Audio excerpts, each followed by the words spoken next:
अस्सलाम वालेकुम दोस्तों, तुसी देख रहे हो हसीन पंजाब टीवी ते मैं तुहाडा मेजबान अमीर हमजा।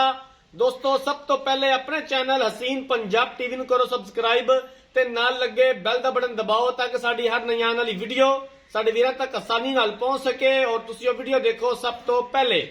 आज जनाब अपने वीरां भरावां वास्ते एक दूजन मज दी वीडियो लेके हाजिर होए। दूसरा सूबा सूई है माशाल्लाह, बड़ी खूबसूरत मज है, नीली दा ब्रांड है, प्योर नीली दी है।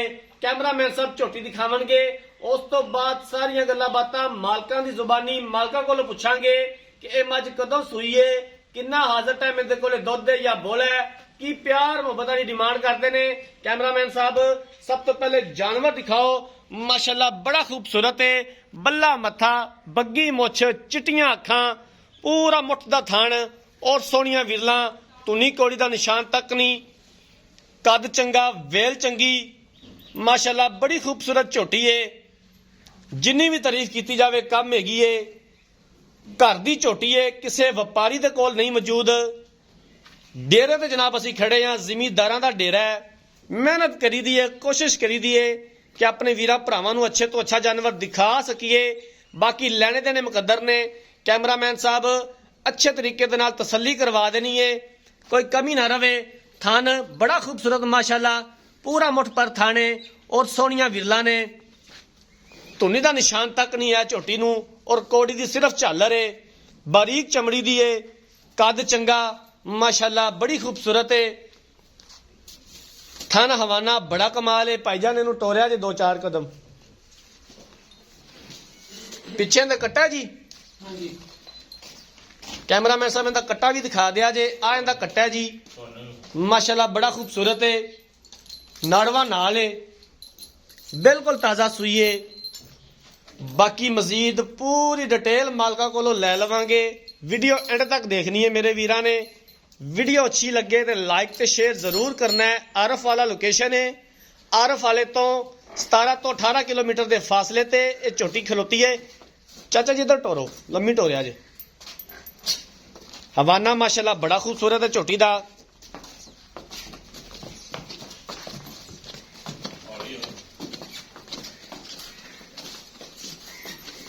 ठीक है जी, लाया हो वापस।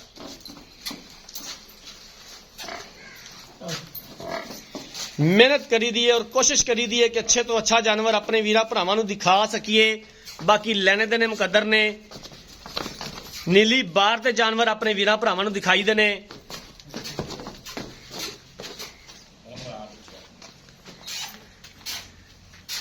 कला कला थन लग्या होया है और माशाल्लाह पूरा मुठ पर थन है।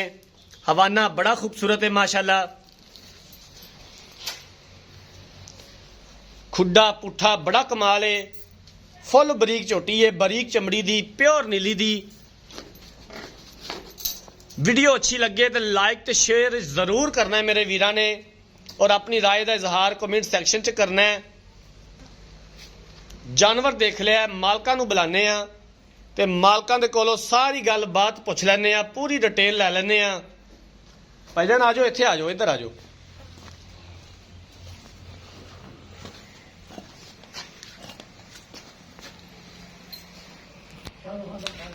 अस्सलाम वालेकुम जी। वालेकुम सलाम। क्या हाल है जी? सही है, तबीयत से ठीक है? अल्लाह का। जानवर दिखाता है भाईजान जी। ते ये मज कदों सूई है ते किनवा सूबा सूई है? मां जी परसों सुई ते दूसरे सुबह सुई। परसों सूई है ते दूसरा सूबा सूई है। हाँ जी। हाजिर टाइम में कोले दुध या बोला किन्ना है? 2 टाइम का इन्हें थले 12-13 लीटर है बोला। बोला है बोला बच्चे ਨੂੰ ਛੱਡ के। हाँ जी। आज तीसरा दिन है सूई ਨੂੰ। हाँ जी। ठीक हो गया। कोई इनका थना का वाधा घाटा कोई किसी किस्म का मसला मसाइल? कोई नहीं, इंशाल्लाह गारंटी से। ਤੁਹਾਡੇ ਘਰ ਦੀ ਮੱਝ ਹੈ ਕਿ ਵਪਾਰ घर ਕਰਦੇ दी ਹੋ? व्यापार नहीं करना। ਠੀਕ ਹੋ ਗਿਆ ਜੀ। ਕੀ ਨਾਮ ਕੀ ਤੁਹਾਡਾ? मेरा नाम मोहम्मद रफीक। ਮੁਹੰਮਦ ਰਫੀਕ। ਭਾਈ ਮੁਹੰਮਦ ਰਫੀਕ, ਉਹਨੇ ਕਿੰਨੇ ਦੀ ਆਪਾਂ ਮੱਝ ਫਾਈਨਲ ਵੇਚਣੀ ਹੈ? ਪਿਆਰ ਮੁਹੱਬਤ ਵਾਲੇ ਕਿੰਨੇ ਦੇ ਪੈਸੇ ਨੇ ਜਿੰਨੇ ਦੀ ਆਪਾਂ ਫਾਈਨਲ ਵੇਚਣੀ ਮੱਝ? फाइनल इन्हें महफूज का रेट हैगा ਜੀ 3,85,000। 3,85,000 रुपया। 3,85,000 ਦੇ ਵਿੱਚੋਂ ਘਰੇ ਆਇਆ ਤਾਂ ਦੀਦ ਪਿਆਰ ਹੋ ਜਾਏਗਾ? लेकिन असं जिमीदार बंदे को छड़ भी देंगे 2,000 तो कोई एडा मसला नहीं। ਨਹੀਂ 2000 ਤਾਂ ਫਿਰ ਅਸੀਂ ਨਹੀਂ ਛਡਵਾਉਣਾ ਤੇ ਇਹੋ ਕੁਛ ਤੁਸੀਂ ਪਿਆਰ ਮੁਹੱਬਤ ਤੁਸੀਂ ਸਾਡੇ ਨਾਲ ਕਰਨਾ ਹੈ। चलो ਤੇ कर लें। ਬਾਕੀ ਇਹ ਹੈ ਕਿ ਹਰ ਚੀਜ਼ ਦੀ ਤੁਹਾਡੀ ਗਾਰੰਟੀ ਹੋਏਗੀ, ਥਣਾ ਦੀ, ਪਿੱਛੇ ਦੀ, ਹਵਾਨੇ ਦੀ। बिल्कुल इंशाल्लाह, ये कोई शिकायत नहीं है किसी को। जी सही हो गया, मेहरबानी जी। ਲੋ ਜਨਾਬ ਮਾਲਕ ਦੀਆਂ ਗੱਲਾਂ ਸੁਣ ਲੀਆਂ ਨੇ ਭਾਈ ਰਫੀਕ ਦੀਆਂ। ਦੂਸਰਾ ਸੂਆ ਮੱਝ ਸੂਈ ਏ, ਅੱਜ ਤੀਸਰਾ ਦਿਨ ਹੈ ਮੱਝ ਸੂਈ ਨੂੰ, ਪਿੱਛੇ ਕੱਟਿਆ ਹੈਗਾ 12 ਤੋਂ 13 ਲੀਟਰ ਹਾਜ਼ਰ ਮੌਕੇ ਮੱਝ ਦੇ ਕੋਲੇ ਬੱਚੇ ਨੂੰ ਛੱਡ ਕੇ ਬੋੜਾ ਮੌਜੂਦ ਏ। ਅੱਜ ਤੀਸਰਾ ਦਿਨ ਹੈ ਮੱਝ ਸੂਈ ਨੂੰ। 3,85,000 ਰੁਪਏ ਦੀ ਡਿਮਾਂਡ ਕੀਤੀ ਹੈ। ਪਿਆਰ ਮੁਹੱਬਤ ਹੋ ਜਾਏਗਾ ਔਰ ਅਸੀਂ ਇੰਸ਼ਾਅੱਲਾ ਤਾਲਾ ਕਰਵਾਵਾਂਗੇ ਜਿੱਥੋਂ ਤੱਕ ਹੋ ਸਕਿਆ। ਅਗਰ ਕਿਸੇ ਵੀਰ ਭਰਾ ਨੇ ਜਾਨਵਰ ਖਰੀਦਣਾ ਹੈ, ਰਾਬਤਾ ਨੰਬਰ 0312 612 2054, ਇਸੇ ਨੰਬਰ ਤੇ WhatsApp ਬਣੀ ਹੈ। ਅਗਰ ਸਾਡੀ ਅੱਜ ਵਾਲੀ ਵੀਡੀਓ ਪਸੰਦ ਆਏ, ਵੀਡੀਓ ਨੂੰ ਲਾਈਕ ਤੇ ਸ਼ੇਅਰ ਜ਼ਰੂਰ ਕਰਨਾ ਹੈ। ਜ਼ਿੰਦਗੀ ਰਹੀ ਤਾਂ ਮਿਲਾਂਗੇ ਇੱਕ ਨਈ ਵੀਡੀਓ ਦੇ ਨਾਲ। ਆਪਣੇ ਮੇਜ਼ਬਾਨ ਅਮੀਰ ਹਮਜ਼ਾ ਨੇ ਦੋ ਇਜਾਜ਼ਤ। ਅੱਲਾ ਹਾਫਿਜ਼।